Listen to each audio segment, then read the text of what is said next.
Oke, halo kelas 11. Kita masih di materi bab 5. Sekarang di bab 5 part 4. Di sini adalah dua materi terakhir, jadi terakhir nanti part kelima ya. Ini di sini part keempat. Dimensi 3 kali ini saya akan bahas tentang proyeksi. Yang di sini lebih gampang dari sebelum-sebelumnya. Coba diperhatikan dulu ya sebentar. Nah, yang akan saya bahas untuk proyeksi pada dimensi 3, yang pertama proyeksi titik pada garis, kemudian titik pada bidang, yang terakhir garis pada bidang. Nah, proyeksi itu bagaimana? Yang pertama proyeksi titik pada garis. Perhatikan di sini ada titik P. Ditarik oleh M pada garis terhadap garis K, di sini membentuk tegak lurus. Nah, dari titik P ditarik tegak lurus oleh M pada garis K, dia terbentuklah segi tegak lurus di Q. Jadi hasil proyeksi titik P terhadap garis K adalah berupa titik, yaitu titik Q. Jadi titik Q adalah hasil proyeksi dari titik P pada garis K. Paham ya? Jadi di sini proyeksi titik pada garis berupa titik P pada garis K berupa titik, yaitu Q. Oke, selanjutnya contoh. Di sini diketahui kubus A, B, C, D, E, F, G, H. Tentukan proyeksi titik A pada garis BC, A pada garis BC, A pada garis BD, A pada garis ET, di mana T adalah perpotongan antara AC dan BD. Bagaimanakah proyeksi titik A terhadap ABC ini? Kita langsung ke pembahasannya. Pelan-pelan ya. Di sini ada kubus A, B, C, D, F, G, H. Proyeksi titik A pada BC. Nah, proyeksi titik A pada BC adalah tegak lurusnya adalah AB BC, ya enggak?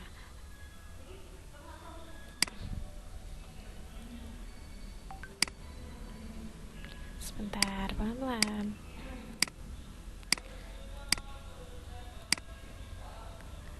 Nah, di sini proyeksi titik A pada BC adalah titik AB tegak lurus dengan BC.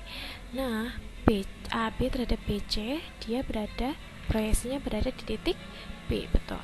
Sekarang BD terhadap BD, A terhadap BD, maka nek diproyeksikan tegak lurusnya adalah di titik T, maka hasilnya adalah titik T. Kemudian A terhadap ET, tegak lurusnya di mana? Nah, kita tarik tegak lurus A ke Q. Nah, ini tegak lurusnya di sini.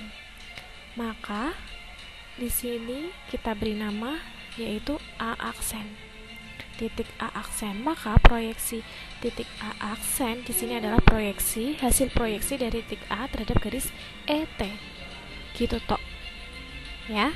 Jadi titik ke garis itu nanti proyeksinya berupa titik. Dari titik A ke BC, tegak lurusnya di titik B. A ke BD, tegak lurusnya di T. A ke ET, tegak lurusnya di A aksen. Tuh. Nah, selanjutnya proyeksi titik pada bidang. Bagaimanakah? Dari titik P di sini di luar bidang H, ya kan? Dia berada di luar bidang H titik P-nya. Bagaimana menentukan proyeksinya? Tariklah tegak lurus titik P terhadap bidang H. Tegak lurus. Nah, di sini maka dia terbentuklah titik lainnya di bidang H. Nah, proyeksinya berupa sebuah titik P aksen. Jadi titik terhadap bidang itu proyeksinya berupa titik. Jadi P aksen ini adalah proyeksi P terhadap bidang H. Ingat ya, titik terhadap bidang proyeksinya berupa titik. Selanjutnya,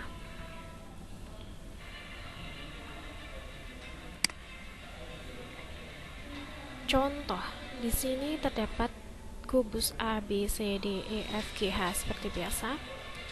Kemudian ditanyakan proyeksi titik E pada bidang ABCD adalah yang kedua, proyeksi titik C terhadap bidang BDG adalah, nah, C terhadap bidang BDG dan E terhadap bidang ABCD. Yang pertama caranya diproyeksikan tegak lurus ya. Nah, kita bahasannya.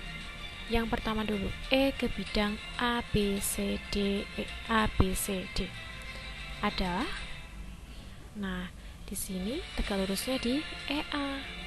Tegak lurus kan dengan ABCD, maka dari titik ke bidang bentuknya adalah A, adalah titik A. Itu adalah hasil proyeksinya. Sekarang titik C ke bidang BDG, berarti kita tegak luruskan, maka sambungan ke CE. Maka kita bentuklah titik di sini, yaitu titik P.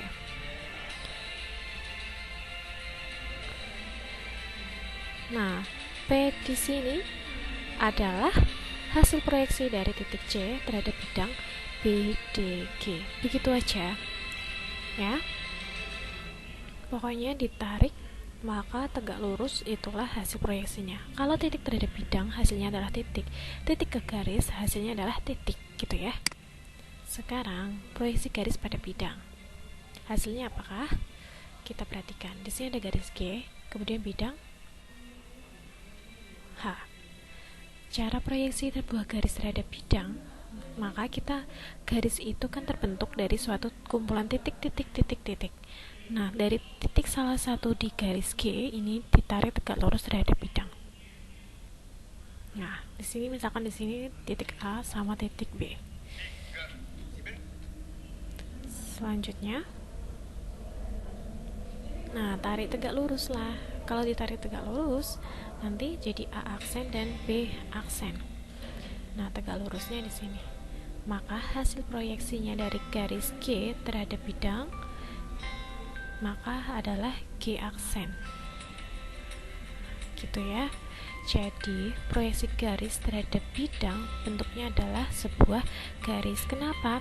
Karena dari titik-titik, kumpulan titik-titik pada garis G ini ditegak luruskan dengan bidang.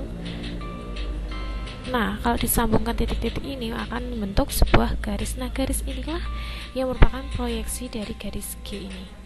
G aksen adalah proyeksi dari garis G. Ingat, ini yang lebih harus berpikir keras ya. Contoh langsung di sini.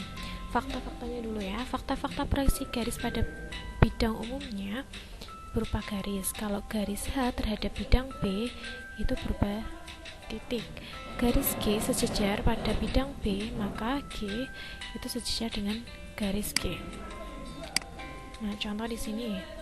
Diketahui 5 TABC, TABCD. TAB adalah 16 cm, TA adalah 18 cm. Yang ditanyakan adalah panjang proyeksi TA terhadap ABCD. Caranya berarti dari garis TA ini titiknya tegak lurus dengan ABCD. Salah satu titik yang tegak lurus dengan ABCD yang mana? Yaitu titik T. Kalau ditarik tegak lurus, maka dia tegak lurus dengan bidang ABCD. Nah, T tegak lurus dengan ABCD.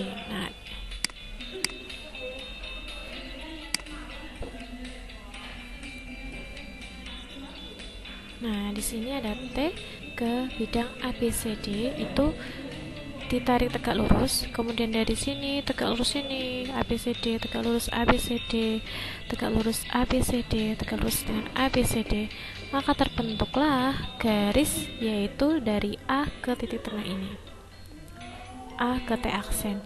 A ke T aksen di sini adalah proyeksi antara TA terhadap bidang ABCD.